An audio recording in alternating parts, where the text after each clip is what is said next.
ఈ నెల 27న జరగనున్న గుర్తింపు సంఘం ఎన్నికల్లో ఏఐటీసీదే విజయమని యూనియన్ ప్రధాన కార్యదర్శి వాసిరెడ్డి సీతారామయ్య అన్నారు. భద్రాద్రి కొత్తగూడెం జిల్లా 5 ఎంక్లైన్ పీవీకే గని వద్ద గేట్ మీటింగ్ నిర్వహించారు. ఈ సందర్భంగా వాసిరెడ్డి సీతారామయ్య మాట్లాడుతూ కార్మికులకు 250 గజాల ఇంటి స్థలం, 20 లక్షల వడ్డీ లేని రుణం ఇప్పిస్తామన్నారు. సుదీర్ఘకాలం సింగరేణి C&MDగా పనిచేసిన ఎన్ శ్రీధర్ టీబీజీకేఎస్ యూనియన్ కలిసి సింగరేణి కార్మికుల సొమ్ము వేల కోట్ల రూపాయలు దుర్వినియోగం చేశారని, దీనిపై ఏఐటీసీ గౌరవ అధ్యక్షులు సిపిఐ కొత్తగూడెం ఎమ్మెల్యే కోనంనేని సాంబశివరావు ప్రస్తుత ప్రభుత్వానికి ఫిర్యాదు చేసినట్లు తెలిపారు. ఈ సందర్భంగా వివిధ యూనియన్లకు చెందిన పలువురు సింగరేణి కార్మికులు వాసిరెడ్డి సీతారామయ్య ఆధ్వర్యంలో ఏఐటీసీలో చేరారు.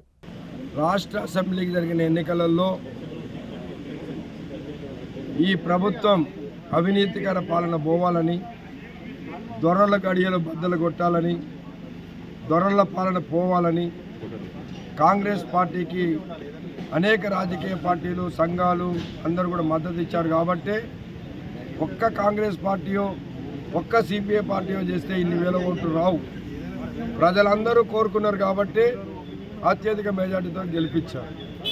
వెంటనే సింగరేణి ఎన్నికలు వచ్చినాయి. మేము కాంగ్రెస్ పార్టీ నాయకులతో మాట్లాడాం. మీకు మేము మద్దతు ఇచ్చాము. ఎందుకు? మీది పెద్ద పార్టీ, ఈ రాష్ట్రంలో మార్పు రావాలంటే మీరే చేయాలని మేము మద్దతు ఇచ్చాం. ఒకటే సీటు తీసుకొని కూడా. మరి వాళ్ళ సింగరేణిలో ఎన్నికలలో పెద్ద యూనియన్ మాది, 3 సార్లు గుర్తింపు సంఘంగా ఉన్నాం. 100 సంవత్సరాల చరిత్ర ఉన్న సంఘం మాది.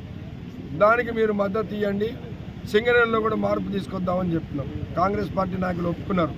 కానీ వాళ్ళ ఐఎన్టీసీ నాయకుడు సంజీవ్ రెడ్డి గారు లేదు మేమే పోటీ చేస్తామని చెప్పారట. అందువల్ల వాళ్ళు కాలేదు. కానీ మేము ఇవాళ ప్రజలకు విజ్ఞప్తి చేసేది ఏంటంటే, నిన్న కాంగ్రెస్ కంటే కూడా టీఆర్ఎస్ పార్టీ బలమైంది. వీళ్ళకి 60 సీట్లు వచ్చినాయి, కానీ వాళ్ళకి 85 సీట్లు వచ్చినాయి ఆనాడు. కానీ బలమైన పార్టీగా రాష్ట్రంలో ఉన్న సింగరేణికి అన్యాయం చేశారు. సింగరేణి డబ్బంతా దోచుకున్నారు.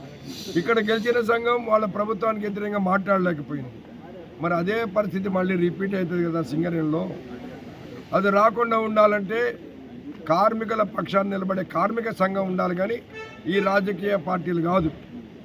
కాబట్టి దయచేసి కార్మిక సోదరులందరూ ఆలోచించి రేపు వచ్చే ఎన్నికలలో ఏఐటీసీని కార్మిక సంఘాల భేదం లేకుండా అందరూ కలిసి ఎట్లయితే రాష్ట్రంలో మార్పు తీసుకొచ్చారో సింగరేణిలో కూడా మార్పు తీసుకురావాలని ఏఐటీసీగా మేము విజ్ఞప్తి చేస్తాం.